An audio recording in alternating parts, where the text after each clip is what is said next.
சதுரர், சமர்த்து அப்படின்னு சொல்லுவாங்க. நீ ரொம்ப சமர்த்தன், சமத்துப்பா. சிவபெருமான் சுவாமியை பார்த்து சிரிக்கிறார். அவர் தான் எப்போதுமே சிரிப்பார், இவர் அழுது கொண்டே இருப்பார். அதனால தான் இன்னைய பதிகத்தில் அப்பர் பெருமானே ஆளுடைய அடிகள் தாமேன்னு பாடிட்டார் போல. அடிகள்ங்கிற வார்த்தை மணிவாசக பெருமானை குறிக்கும். அதனால தான் அப்பர் பெருமானே ஆளுடைய அடிகள் தாமே, ஆளுடைய அடிகள் தாமேன்னு போன தாண்டகத்தில் முடித்தார். அப்படி மணிவாசகர் சிரிச்சார். திருப்பெருந்துறை சுவாமி பார்த்தார். ஏன் சிரிக்கிற, என்ன விஷயம்? காரணம் இல்லாமல் சிரிச்சா கோபம் வரும், அதுக்கு வேற அர்த்தமாக போயிடும். ஏன் சிரிச்ச அப்படின்னு கேட்டார். எல்லா காரணமும் உணர்ந்த கண்ணுதல் கடவுள். அதுவா சாமி, நான் நீ பெரியவனா, நீ அறிவாளியா, நான் அறிவாளியான்னு நினச்சேன், சிரிச்சேன்.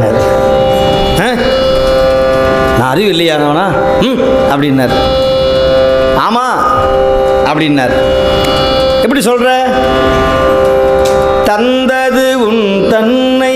ஆமாம் கொடுத்தேன் அவங்ககிட்ட, யார் இல்லைன்னு சொன்ன? சரி, நீ தருகிற பொருள் உயர்ந்த பொருள், அதுக்கு மாற்ற நீ என்ன வாங்கியிருக்கணும் சாமி? கருங்கல்ல போய் வாங்கிட்டியே.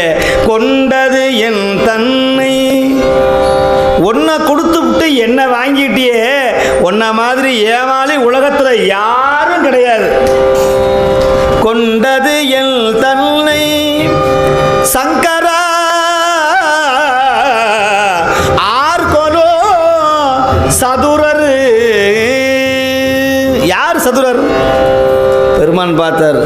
பலே பலே, நீ மாணிக்க வாசகன் அல்லவா, நீதான் சதுரன் என்று மணிவாசகருக்கு சான்றிதழ் வழங்கி அவர் தோளை தட்டி தன் மார்போடு அணைத்து கொண்டாரான் திருப்பெருந்துறை ஈசன். மணிவாசகர் இல்லாது திருப்பெருந்துறை ஈசன் நினைக்க முடியாது.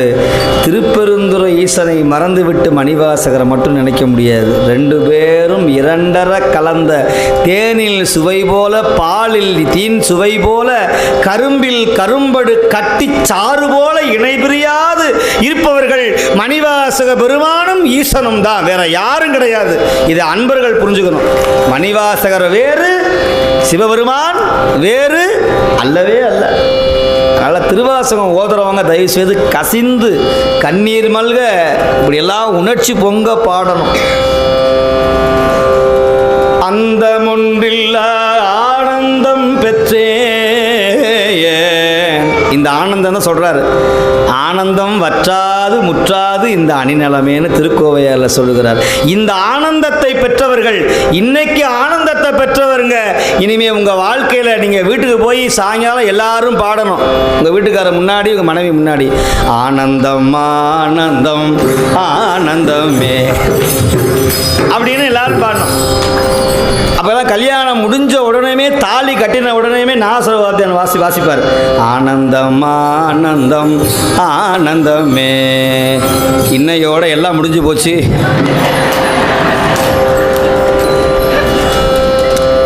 சமர்த்த ராமதாசர்னு ஒரு பெரியவர் இருந்தார் மகாராஷ்டிராவில். வீர சிவாஜியே குருநாதரா இருந்தார்.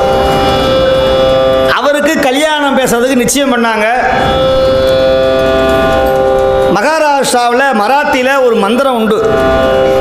அந்த சாஸ்திரிகள், கணபாடிகள் அந்த தாலி கட்டும்போது அந்த மந்திரத்தை 3 தடவை மாப்பிள்ளை கையில் சொல்லி நெய்யை விட்டு பூஜை பண்ணணும். இது சம்பிரதாயம் மகாராஷ்டிராவில். இவர் நல்ல மணமகனோட ஆசையோடு உள்ள வர்றார். யாரு? சமர்த்த ராமதாசர். சாவதாக அவதாரய அவதாதயா அப்படிங்கிறார். யாரு? சாவதானா அவதானயா அப்படின்னு சொல்லி 3 தடவை நெய்ய விடுங்கன்னார். இவர் ரொம்ப பிறவிலேயே அறிவு மிக்கவர். என்னைக்குமே ஞானம் உள்ளவங்க பிறவிலேயே என்ன ஏதுன்னு ஆராய்ச்சி பண்ணிக்கிட்டே இருப்பாங்க. இவர் என்ன எல்லாத்துக்கும் அர்த்தம் கேட்கிறார். விதி பாருங்க, விதி மதி வழியே செல்லும். விதி மதி வழியே செல்லும். யார் சிவத்தை அடையணுமோ, இந்த உலகத்தை காப்பாற்றணுமோ, இறைவன் எப்படியாவது அவர்களை ஆட்கொண்டு வைப்பார். இது உண்மை.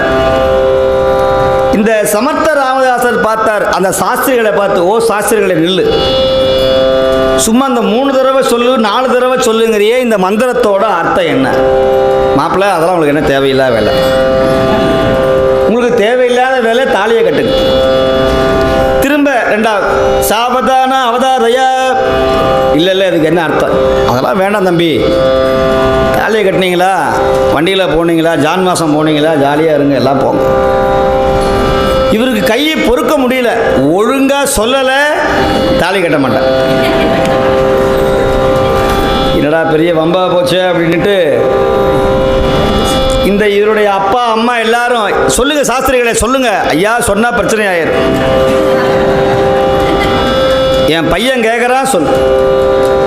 ஒன்றும் இல்லை, இதுதான் நல்ல வாய்ப்பு, தாலி கட்டுறதுக்கு முன்னாடி தப்பிச்சுக்கோ தப்பிச்சுக்கோ தப்பிச்சுக்கோன்னு 3 தடவை. தாலி கட்டுறதுக்கு முன்னால தப்பித்துக்கொள் தப்பித்துக்கொள் தப்பித்துக்கொள், இதுதான் அர்த்தம். ஓஹோ, இதுதான் அர்த்தமானு சொல்லி தாலியை கீழே வச்சார், காட்டுக்கு ஓடி போயிட்டார். பிறகு மிகப்பெரிய துறவியாக மாதிரி மகாராஷ்டிராவில் வீர சிவாஜியினுடைய குருநாதராக வந்து அவரை காப்பாற்றினார் என்கிறது வரலாறு. ஆனால் சிவபெருமான் இதே வேலையத்தான் அங்கே செய்தார். பித்தனோ மறையன் பின்னை பேயனோ, எத்தனை தீங்கு சொன்னாலும் அதற்கு நானேன். சொல்லு, என்ன வேணா சொல்லு, நல்ல திட்டு சுந்தரா, திட்டு. என்னை பித்தா என்று சொல், பேயா என்று சொல், எப்படி வேணாலும் சொல்லு, நீ எத்தனை சொன்னாலும் நீ எனக்கு ஒழுங்கா அடிமை வந்து வேலை செய். என்ன அற்புதம்! சட்டம் பேசுகிறார் நம்பிகள், ஆனால் அந்த சட்டத்தை எல்லாம் உடைத்தெறிந்தவர் திருவெண்ணெய்நல்லூர் ஈசர். சுந்தரருக்கு வேகம், ஆத்திரம் தாங்க முடியல. தாலி கட்டுற நேரத்தில் அப்படி வந்து நிற்கிறார் இந்த கிழமை. இவனுக்கு போய் நான் போய் என்ன போய் வேலை செய்கிறது? கோவம் வந்துருச்சு, அடிச்சிருவேங்கிறார், பாயறார். ஆனால் எம்பெருமான் அத்தனையும் பொறுத்து கொண்டு அது சத்தியத்துக்கு கட்டுப்பட்டாங்க. பிறகு வேண்டா வெறுப்போடு வைத்துக்கொண்டு பின்னால் வந்தார். முன்பு நீ நமக்கு தொண்டன், நீ முன்பு நீ நமக்கு தொண்டன், பின்னை ஏவலாலே இங்கு வந்து பிறந்தனை. கைகள் கூப்பி அஞ்சலி கூப்பி கலங்கி நான் செய்ய சேவடி நீங்கும் சிறுமையன் மையல் மானுடமாய் மயங்கு வழி ஐயனே என்னை தடுத்து ஆண்டு அருள் செய்ய என்று அன்னைக்கு வச்ச விண்ணப்பத்தை 16 ஆண்டுகள் கழித்து நம்பிகளை மீட்டெடுத்தார் ஈசன். உங்களும் நீங்களாம் வச்ச விண்ணப்பம் தான். நீங்கள் போன பிறவில உங்களுக்கு தெரியாமே விண்ணப்பிச்சிருப்பீங்க. அந்த விண்ணப்பத்துடைய விளைவுதான் இங்கே வந்து அப்பர் தேவாரத்தை கையில் வந்து பிடிச்சி உட்காந்து 3 மணி நேரம் கேட்குறீங்களே. நீங்களாம் சிவனுக்கு பாத்தியப்பட்டவர்கள், சிவபாத்தியம், சிவபாத்தியன், சிவபாத்தியம் உடையவர்கள். மணிவாசகர் இன்னொரு பேர் சிவபாத்தியன்னு பேர். சிவபெருமானுக்கு பாத்தியப்பட்டவர்கள், சிவபாத்தியன். அந்த மாதிரி நீங்கள்லாம் சிவபெருமானுக்கு உரிமைப்பட்டவர்கள். உங்களுக்கெல்லாம் ஓலை அங்கங்கே வச்சிருக்கிறார், அந்த ஓலை கண்ணில் தெரியல. ஆனால் குருநாதர் மூலமாக, அருளாளர்கள் மூலமாக, சிவனடியார் மூலமாக, அசரீரி மூலமாக வாழ்க்கையில் தோன்றுகின்ற துன்பத்தின் காரணமாக உங்களை எல்லாம் தடுத்து ஆட்கொண்டு இங்கே வந்து அமர வைத்திருக்கிறான ஈசன். அந்த கருணையை போற்றுங்கள், பாடுங்கள், உங்களுக்கு எந்த குறையும் வராது. சிவனடியாராக வாழணும். அப்படி பிறகு இறைவனை பார்த்து தடுத்தாட்கொண்டார். ஒரு திருமணத்தை தடுத்து நிப்பாட்டினார். சிவபெருமானுக்கே மனசுக்குள்ள ஒரு வேதனை. சச்சா, நம்மளே நித்த மணால நிரம்ப அழகியர், நம்ம வருஷம் திருக்கல்யாணம் பண்ணிக்கிறோம், நம்முடைய தொண்டன் சுந்தரனுக்கு கல்யாணத்தை நிப்பாட்டிட்டமேனு அவர் மனசுக்குள்ள ஒரு அச்சம். 1 இல்லை 2 கல்யாணம் பண்ணி வைக்கிறேன், கவலைப்படாதேன்னார். ஒரு மனத்தை சிதவு செய்த பெருமான் 2 மனத்தை புணர்வாக மாற்றினார், 2 கல்யாணத்தை ஏற்படுத்தினார். இதுதான் சைவத்தில் இருக்கிற மிகப்பெரிய ஒரு உண்மை.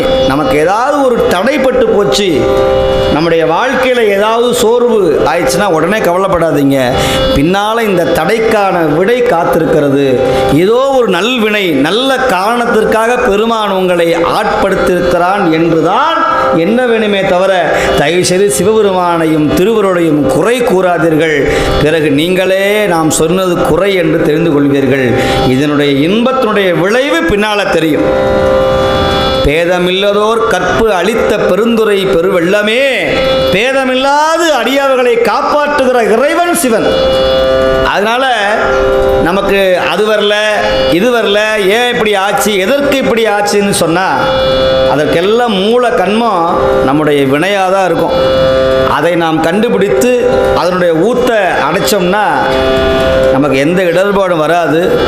சிவனை வழிபட்டவர்கள், சிவனை நம்பியவர்கள், திருமுறைகளை ஓதியவர்கள், சிவபூசை செய்கிறவர்கள், அடியார் வழிபாட்டை மேற்கொள்ளுகிற அன்பர்களுக்கு வாழ்க்கையில் ஒருபோதும் தோல்வி என்பது கிடையாது, சோர்வு கிடையாது.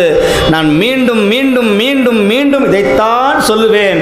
இதை நீங்கள் பதிய வைத்துக் கொள்ளுங்கள் உங்கள் மனதுக்குள்ளே.